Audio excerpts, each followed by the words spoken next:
ఓం శాంతి. December 23వ తారీఖు 2023 ప్రాతఃమురళి. ఓం శాంతి. బాబ్దాదా మధువనము. ఈరోజు మధుర మహావాక్యాలు. బాబా చెప్తున్నారు, మధురమైన పిల్లలు, మీ ఇంటి పేరును సదా గుర్తుంచుకోండి. మీరు ఈశ్వరీయ సంతానము, మీది ఈశ్వరీయ కులము. మీరు దేవతల కన్నా ఉన్నతమైన వారు. మీ మేనర్స్ చాలా రాయల్గా ఉండాలి. ప్రశ్న: తండ్రి పిల్లలను తమ సమానంగా ప్రేమసాగరులుగా తయారు చేశారు. దానికి గుర్తు ఏమిటి? జవాబు: పిల్లలైన మీరు తండ్రి సమానంగా ప్రియంగా అయ్యారు. అందుకే మీ స్మృతి చిహ్న చిత్రాలను అందరూ ప్రేమిస్తారు, ప్రేమతో చూస్తూ ఉంటారు. లక్ష్మీనారాయణులు సదా హర్షితముఖులుగా రమణీకముగా ఉంటారు.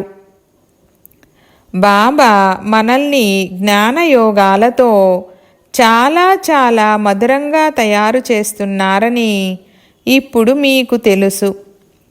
మీ నోటి నుండి సదా జ్ఞానరత్నాలే వెలువడేలా ఉండాలి.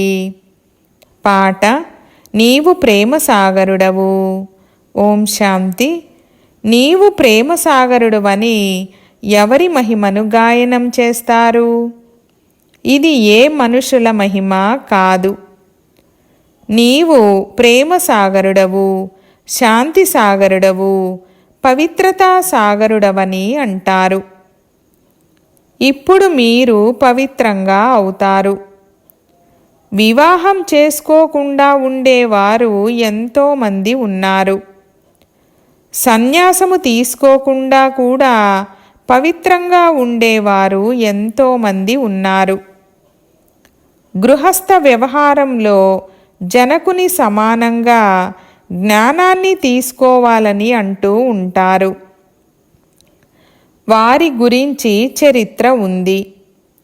నాకు ఎవరైనా బ్రహ్మజ్ఞానాన్ని వినిపించండని అన్నారు. వాస్తవానికి బ్రహ్మజ్ఞానమని అనాలి. పరమపిత పరమాత్మ వచ్చి బ్రహ్మ ద్వారా బ్రహ్మకుమారులు కుమారీలకు జ్ఞానాన్ని ఇస్తారు. మీకు తెలుసు, ఈ సమయంలో మన ఇంటి పేరు బ్రహ్మకుమార్, బ్రహ్మకుమారి. మనం ఈశ్వరీయ సంతానము. ఆ మాటకొస్తే అందరూ మేము ఈశ్వరుని సంతానమని అంటారు. అంటే తప్పకుండా పరస్పరం సోదరులు అయినట్లు. మరి అలాంటప్పుడు స్వయాన్ని తండ్రి అని పిలుచుకోలేరు. కావున ఫాదర్హుడ్ అవ్వదు, సోదర భావము అని అనాలి. ఒకటేమో మీరు బ్రహ్మకుమార్, బ్రహ్మకుమారిగా పిలువబడతారు. ఇంకొకటి మీరు ఎవరికైతే కుమార్ కుమారిలో వారిని మమ్మా బాబా అని అంటారు. మేము శివబాబా మనమళ్ళము, మనవరాళ్లము, బ్రహ్మకుమార కుమారీలమని పిల్లలకు తెలుసు. భారత్లో అనేక శాస్త్రాలు, వేదాలు, పురాణాలు మొదలైనవి అందరూ చదువుతారు. సర్వశాస్త్రమయీ శిరోమణి శ్రీమద్ భగవద్గీత. గీత ద్వారా సత్యయుగ స్థాపన జరుగుతుంది. గీతా జ్ఞానాన్ని జ్ఞానసాగరుడైన పరమాత్మ ఇచ్చారు. ఈ జ్ఞాన నదులన్నీ జ్ఞానసాగరుని నుండి వెలువడతాయి. పావనంగా అయ్యేందుకు నీటి గంగ నుండి జ్ఞానం ఏమైనా లభిస్తుందా? సద్గతి అనగా పావనంగా అవ్వడము. ఇది తమో ప్రధాన పతిత ప్రపంచము. ఒకవేళ పావనంగా అయితే ఎక్కడ ఉంటారు? తిరిగి అయితే వెళ్ళలేరు. అలాంటి నియమం లేదు. అందరూ పునర్జన్మలను తీసుకొని తమోప్రధానంగా అవ్వాల్సిందే. తండ్రి జ్ఞానసాగరుడు, మీరు ప్రాక్టికల్గా వింటున్నారు. దీనిని ఎవరు కాపీ చేయలేరు. మేము కూడా అదే జ్ఞానాన్ని ఇస్తున్నామని అనేవారు ఎంతోమంది ఉన్నారు. కానీ అలా కాదు. ఇక్కడ ఎవరికి జ్ఞానం లభించినా వారు బ్రహ్మకుమార్, బ్రహ్మకుమారిగా పిలువబడతారు. బ్రహ్మకుమార్, బ్రహ్మకుమారిగా పిలువబడే సంస్థ ఇంకేదీ లేదు. అయితే డ్రెస్ కూడా ఇదే ధరించినా కానీ మేము బ్రహ్మ పిల్లలమని ఎలా అంటారు? ఇతనికి నేను బ్రహ్మ అన్న పేరును పెట్టాను. ఇతడికి కూర్చొని అర్థం చేయిస్తాను. మీతో కూడా ఈ విధంగా చెప్తారు. బ్రహ్మకుమార కుమారీలైన మీకు కూడా మీ జన్మల గురించి తెలీదు, నాకు తెలుసు. ఇప్పుడు సంగమయుగంలో కాళ్ళు మరియు పిలక ఉన్నాయి. దీని ద్వారా పాత ప్రపంచం మారి కొత్తదిగా అవుతుంది. సత్య, త్రేత, ద్వాపర, కలియుగాలు ఇలా సృష్టి వృద్ధి చెందుతూ ఉంటుంది. ఇప్పుడిది అంతిమము. ప్రపంచము మారి కొత్తదిగా అవ్వనున్నది. తండ్రి వచ్చి త్రికాలదర్శిగా తయారు చేస్తారు. వారు ప్రేమ సాగరుడు. మరి తప్పకుండా అదే విధంగా ప్రియంగా తయారు చేస్తారు. లక్ష్మీనారాయణులలో చూడండి ఎంతటి ఆకర్షణ ఉంది. ఎంతగా లక్ష్మీనారాయణుల రమణీకమైన హర్షిత ముఖ చిత్రాన్ని చూస్తారో అంతగా సీతారాములది చూడరు. లక్ష్మీనారాయణులను చూడటంతోనే సంతోషం కలుగుతుంది. రాధాకృష్ణుల మందిరంలోకి వెళ్ళడం వలన కూడా అంత సంతోషము కలగదు. లక్ష్మీనారాయణులకు రాజ్యభాగ్యము ఉంది. ఇప్పుడు ప్రపంచానికైతే ఈ విషయాల గురించి తెలీదు. బాబా మనల్ని చాలా మధురంగా తయారు చేస్తారని మీకు తెలుసు. లక్ష్మీనారాయణులను జ్ఞానసాగరుడని అనరు. వారు ఈ జ్ఞానయోగాల ద్వారా ఈ విధంగా తయారయ్యారు. ఇప్పుడు మీరు కూడా అలా తయారవుతారు. ప్రపంచం ఒకటిగా అవ్వాలి. ఒకే రాజ్యం ఉండాలని మనుషులు కోరుకుంటారు. ఒకానొకప్పుడు ఒకే రాజ్యం తప్పకుండా ఉండేదని గుర్తు తెప్పిస్తారు. కానీ అందరూ కలిసి ఒక్కటిగా అయిపోతారని కాదు. అలా కాదు. అక్కడైతే చాలా కొద్దిమంది మనుషులు ఉండేవారు. మనము ఈశ్వరీయ సంతానమని మీరు భావిస్తారు. ఈశ్వరుడు సర్వత్రా హాజరై ఉన్నారని అంటారు. కానీ అలా హాజరై ఉంటుంది అని ఆత్మ గురించి అంటారు. ఆత్మ సర్వవ్యాపి. అందరిలోనూ ఆత్మ ఉంది. అంతేకాని అందరిలోనూ పరమాత్మ ఉన్నారని కాదు. మరి ప్రమాణం చేసే విషయమేముంది? ఒకవేళ మనలో పరమాత్మ ఉన్నట్లయితే మరి ఎవరిపై ప్రమాణం చేస్తాము? మనం ఒకవేళ తప్పుడు పనులు చేస్తే పరమాత్మ శిక్షిస్తారు. ఒకవేళ పరమాత్మ అందరిలోనూ ఉన్నట్లయితే ప్రమాణము మొదలైన వాటి విషయమే ఉండదు. ఇప్పుడు మీరు సాకారంలో ఉన్నారు. ఏ విధంగా ఆత్మను ఈ కళ్ళ ద్వారా చూడలేరో మరి పరమాత్మను ఎలా చూస్తారు? నాలో ఆత్మ ఉంది అని ఫీల్ అవ్వగలరు. పరమాత్మని సాక్షాత్కారం కలగాలని అంటారు. కానీ ఆత్మనే చూడలేనప్పుడు మరి పరమాత్మను ఎలా చూడగలరు? ఆత్మయే పుణ్యాత్మగా పాపాత్మగా అవుతుంది. ఈ సమయంలో పాపాత్మగా ఉంది. మీరు ఎంతో పుణ్యం చేశారు. తండ్రి ముందు తనువు, మనస్సు, ధనములను సమర్పణ చేశారు. ఇప్పుడు పాపాత్ముల నుండి పుణ్యాత్ములుగా అవుతున్నారు. శివబాబాకు తనువు, మనసు, ధనములను బలి ఇస్తారు. ఇతను కూడా అర్పణ చేశారు కదా. తనువును కూడా సత్యమైన సేవలో ఇచ్చారు. మాతల ముందు అర్పణ చేసి ట్రస్టీగా వారిని చేశారు. మాతలను ముందుకు తీసుకువెళ్ళాలి. మాతలే వచ్చి శరణు తీసుకున్నారు. మరి వారి సంభాళన ఎలా జరగాలి? మాతలపై బలిహారం అవ్వాల్సి ఉంటుంది. వందే మాతరమని తండ్రి అంటారు. హాజరై ఉన్నారు అన్నదాని రహస్యాన్ని కూడా అర్థం చేయించారు. ఓ గాడ్ ఫాదర్ అని ఆత్మ పిలుస్తుంది. ఏ తండ్రిని పిలుస్తారు? ఇది అర్థం చేసుకోరు. మీరు లక్ష్మీనారాయణులుగా అవుతారు. మనుషులు ఎంతగా ప్రేమిస్తారు? వారిని మహాశయురాలు మరియు మహాశయుడని అంటారు. మీరంటారు, ఇప్పుడు మేము ఈశ్వరీయ కులానికి చెందినవారము. ఇంతకు ముందు ఆసురీ కులానికి చెందిన వారిగా ఉండేవారము. బ్రాహ్మణుల ఇంటి పేరే ఈశ్వరీయ సంతానము. బాపు గాంధీ కూడా రామరాజ్యం కావాలి, కొత్త భారత్లో కొత్త రాజ్యం ఉండాలి, వరల్డ్ ఆల్మైటీ అథారిటీ గవర్నమెంట్ ఉండాలని కోరుకునేవారు. దానిని అనంతమైన తండ్రే తయారు చెయ్యగలరు.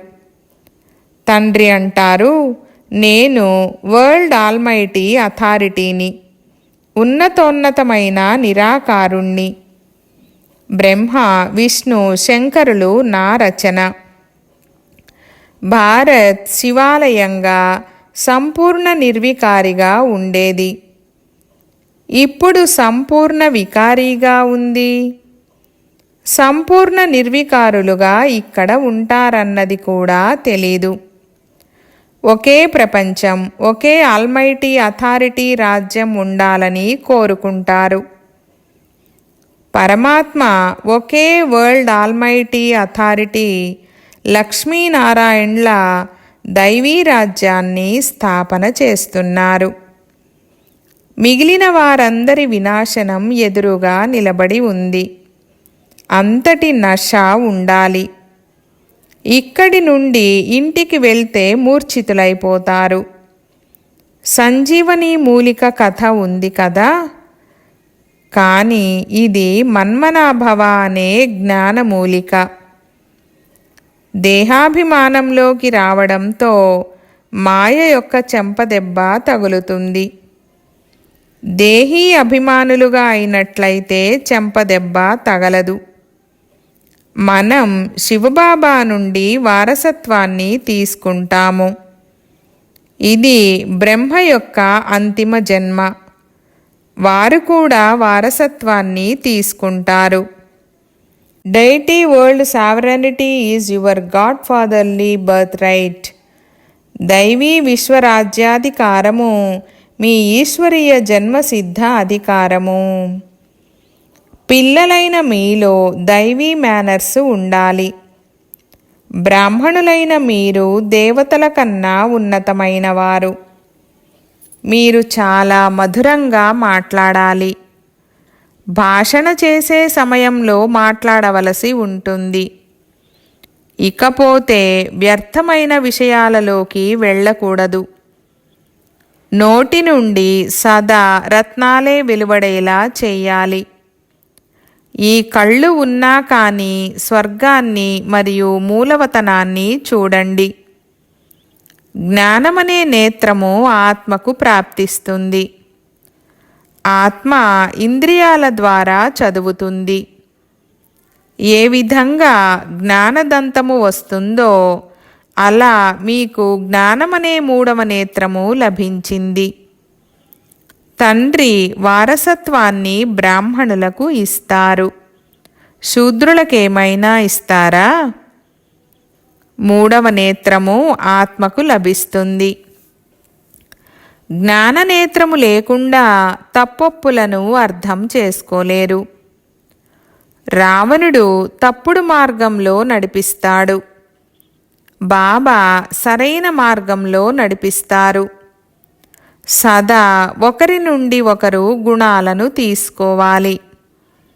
గుణాలకు బదులుగా అవగుణాలను తీసుకోకూడదు. డాక్టర్ నిర్మలను చూడండి. వారి స్వభావం చాలా మధురంగా ఉంటుంది. శాంతచిత్తముగా ఉండడం, తక్కువగా మాట్లాడటం వారి నుండి నేర్చుకోవాలి. ఆమె చాలా తెలివైన మరియు మధురమైన బిడ్డ. శాంతిగా కూర్చునే రాయల్టీ కూడా కావాలి. ఏదో కొద్ది సమయం స్మృతి చేసి మిగిలిన రోజంతా వదిలేయడం కాదు. ఈ అభ్యాసం కూడా చెయ్యాలి. తండ్రిని స్మృతి చేయడంతో శక్తి లభిస్తుంది. తద్వారా తండ్రి కూడా సంతోషిస్తారు. ఇటువంటి అవస్థ కలవారు ఎవరిని చూసినా వెంటనే వారిని కూడా అశరీరీగా చేసేస్తారు. అశరీరీగా అయిపోతారు.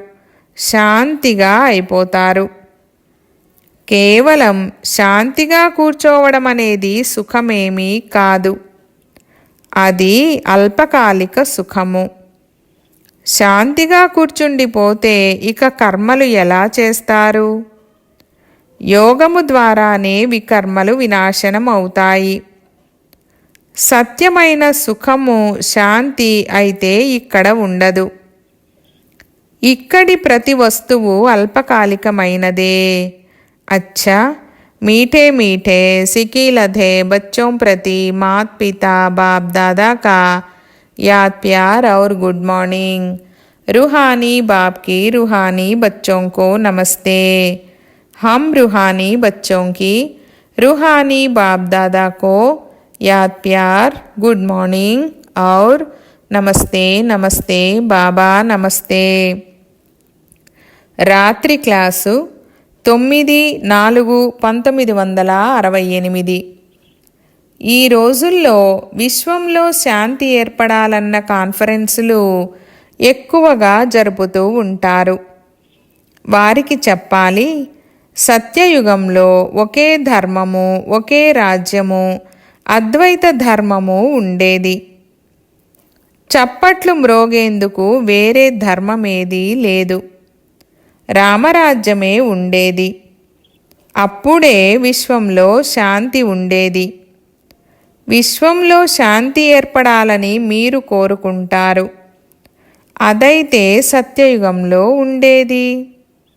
ఆ తర్వాత అనేక ధర్మాలు అవ్వడం వలన అశాంతి ఏర్పడింది. కానీ ఎవరైనా అర్థం చేసుకునేంత వరకు కష్టపడవలసి ఉంటుంది. ఇక మున్ముందు వార్తాపత్రికల్లో కూడా వస్తుంది. అప్పుడు ఈ సన్యాసులు మొదలైన వారి చెవులలోకి కూడా వెళ్తుంది. మన రాజధాని స్థాపన అవుతుంది. ఇది పిల్లలైన మీకు లభించే విశేషమైన పాలన. ఇదే నషా ఉంది. మ్యూజియం యొక్క ఆడంబరాన్ని చూసి ఎంతోమంది వస్తారు. లోపలికి వచ్చి ఆశ్చర్యపోతారు. కొత్త కొత్త చిత్రాల గురించి కొత్త కొత్త వివరణను వింటారు. యోగము, ముక్తి, జీవన్ముక్తి కొరకని పిల్లలకు తెలుసు. దీనిని మనుష్య మాతృలెవరూ నేర్పించలేరు. పరమపిత పరమాత్మ తప్ప ఇంకెవ్వరూ ముక్తి, జీవన్ముక్తి కొరకు యోగాన్ని నేర్పించలేరని కూడా రాయాలి. సర్వుల సద్గతిదాత ఒక్కరే. దీనిని స్పష్టంగా రాయాలి. దానిని మనుషులు చదవాలి. సన్యాసులు ఏమి నేర్పిస్తూ ఉండవచ్చు? యోగము యోగము అని అంటూ ఉంటారు. వాస్తవానికి యోగాన్ని ఎవ్వరూ నేర్పించలేరు. మహిమ అంతా ఒక్కరిదే.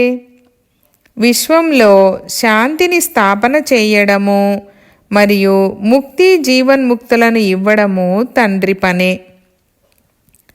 ఈ విధంగా విచారసాగర మంథనము చేసి పాయింట్లను అర్థం చేయించాలి.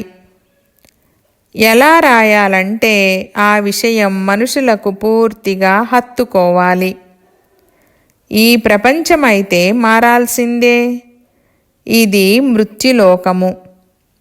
కొత్త ప్రపంచాన్ని అమరలోకమని అంటారు.